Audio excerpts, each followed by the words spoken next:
عايزك تبص معايا كده على اللقطة دي علشان اللقطة دي بتعرف لك قيمة امبابي في ريال مدريد حاليا. ايوه الراجل على مستوى الارقام، على مستوى التأثير، على مستوى الاحصائيات، الراجل فلكي، بل ممكن يكون بيعمل حاجات ما شفناهاش من ايام رونالدو. الا ان تأثير امبابي على الفريق ده في الشخصية بيتطور تدريجيا واحدة واحدة.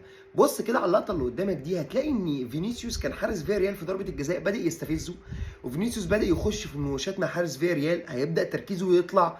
دخل امبابي واتدخل، فهدى امبابي الدنيا، فهدى فينيسيوس، ففينيسيوس دخل حط الكوره والدنيا هديت والدنيا خلصت. ومبابي الاهم ما خرجش عن تركيزه في الجيم، كمل بنفس مستوى تركيزه وبنفس مستواه الكويس.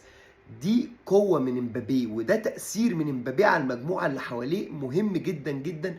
انا شايف ان هو بيتطور، وان امبابي السيزون الجاي ممكن تشوف امبابي هو قائد الدنيا دي كلها، هو اللي بيدور كل حاجة، هو اللي متحكم في كل حاجة وقادر ان هو يحتوي اللعيبة كلها.